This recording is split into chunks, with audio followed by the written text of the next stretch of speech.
बुंदेलखंड की शान बाई गिरीश कुमार की यूट्यूब चैनल में आपका स्वागत है। हमारा चैनल आज सावित्रीबाई फुले की जो पुण्यतिथि को मना रहा है।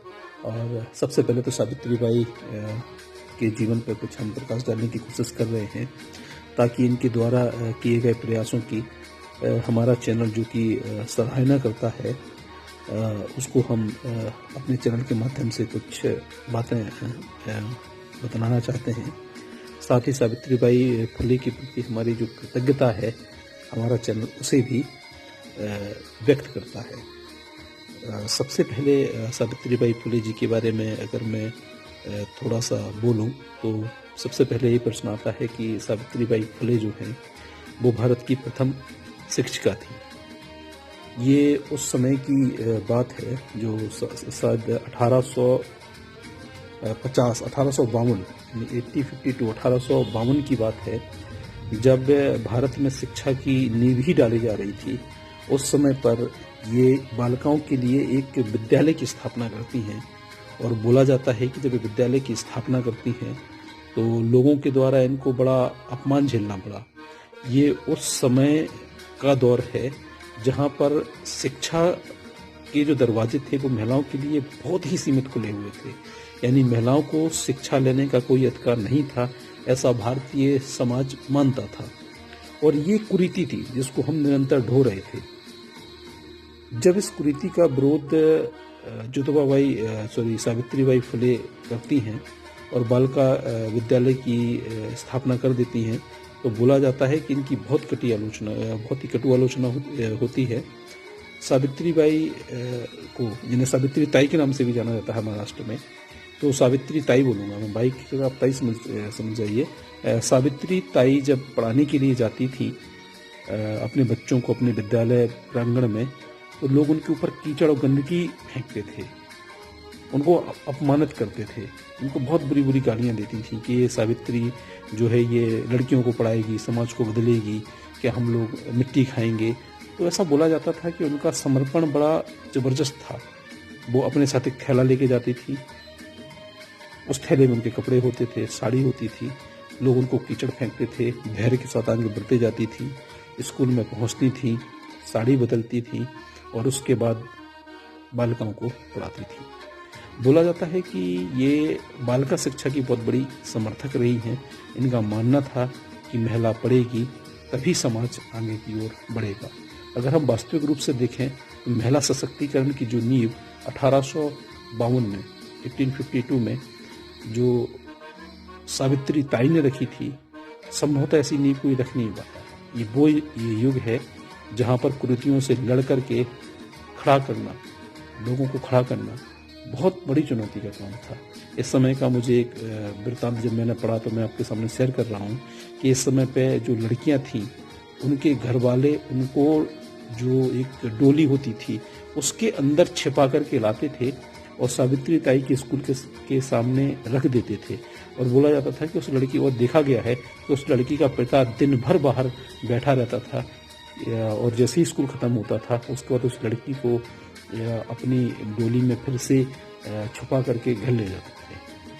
यानी कि ऐसे समय में बालिकाओं को पढ़ाना और उन्हें एक नई दिशा देना ताकि समाज मुड़ सके, सावित्री ताई का ये भारत का समाज हमेशा ऋणी रहेगा।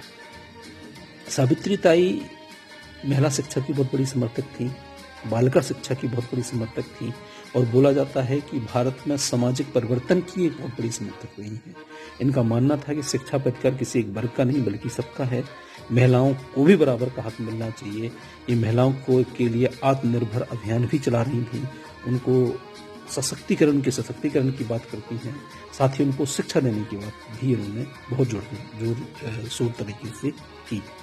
सावित्री ताई को अगर हम देखें, इन्होंने छुआछूत, जातिपात, ऊंच नीच, वर्ण भेद, जाति भेद, बाल विवाह, महिलाओं के केस को काटना, उनका गंजा कर देना विधवा होने के बाद, वृद्धाश्रम भेजना, विधवा पुनर्विवाह, इन सब चीज़ों के लिए प्रयास किया। वो हमेशा चाहती थी कि भारत में कुरीतियाँ, जितनी भी कुरीतियाँ हैं, इनको समाप्त करने का उन्होंने पूरा प्रयास किया। वो छुआछूत की बहुत बड़ी विरोधी थी, वो सामाजिक एकता की बहुत बड़ी समर्थक थी। बोला जाता है कि सावित्री ताई का जो जन्म हुआ था वो हुआ था 3 जनवरी 1931 को। विलक्षण प्रतिभा की धनी ये थी, पढ़ने में इनकी काफ़ी रुचि थी। संयोग से इनकी शादी 1840 में ज्योति राव फुले से हो जाती है, जो कि बाद में ज्योतिबा के नाम से जाने गए। ये बहुत ही कुशल समाज सुधारी थे, ये वास्तविक रूप से समाज सुधारक थे। ये हमेशा बोलते थे कि समाज में सुधारने के लिए सबसे पहले कुरीतियों का अंत करना जरूरी है। तो ज्योतिबा फुले जो गुलामगिरी पुस्तक लिखते हैं, उसमें पाखंड को भी वो उजागर कर देते हैं और नैतिक रूप से भारत की शिक्षा व्यवस्था की प्रबलता की ओर जोड़ देते हैं। बोला जाता है कि 1840 में जैसे इनकी शादी होती है, ज्योतिबा फुले सावित्री बाई के भी शिक्षक रहे। उनके पति तो थे ही, शिक्षक भी रहे। इन्होंने उसको पढ़ाया, जो सावित्री बाई को, और स्कूल खोला। बोला जाता है कि सावित्री बाई तब तक जीवित रहीं, तब तक वो स्कूल का संचालन करती रही, उसकी प्राचार्य रही है। और बोला जाता है कि सावित्री बाई की जो मृत्यु हुई थी वो 10 जनवरी 1857 को हुई थी, 1897 को, यानी कि 1897 को इनकी मृत्यु हो जाती है, जो कि एक बहुत लंबा समय इन्होंने जिया। और बोला जाता है कि जब तक समाज में रही, समाज के को क्रांति प्रदान करती रही, समाज में क्रांतिकारी विचारधारा का प्रचार प्रसार करती रही। तो हमारा चैनल सावित्री ताई को नमन करता है, और हमारे चैनल के माध्यम से बताना चाहते हैं कि भारत में जो मुक्ति का अभियान चला था, वास्तविक रूप से नारी मुक्ति का जो अभियान चला था, उसमें सावित्री ताई का बहुत बड़ा योगदान है। अगर हमारा चैनल किसी को ज्ञान की देवी मानता है तो हम इन्हें ही मानेंगे। वास्तविक रूप से बहुत बड़ी समाज सुधारक रही हैं, महिला शिक्षा की बहुत बड़ी समर्थक रही हैं। तो सभी महिलाएं इनको नमन करें, और हमारा चैनल तो इनको नमन करता ही है। इसी के साथ सावित्री ताई को नमन करते हुए हमारा चैनल इनकी पुण्यतिथि पर श्रद्धा सुमन अर्पित करता है और अपनी संवेदनाएं व्यक्त करता है। अगर आपको गिरीश कुमार सर, बुंदेलखंड किसान भाई गिरीश कुमार की वीडियो अच्छे लगते हों तो प्लीज़ हमारे चैनल को लाइक करें, शेयर करें और सब्सक्राइब करना बिल्कुल ना भूलें। जय हिंद।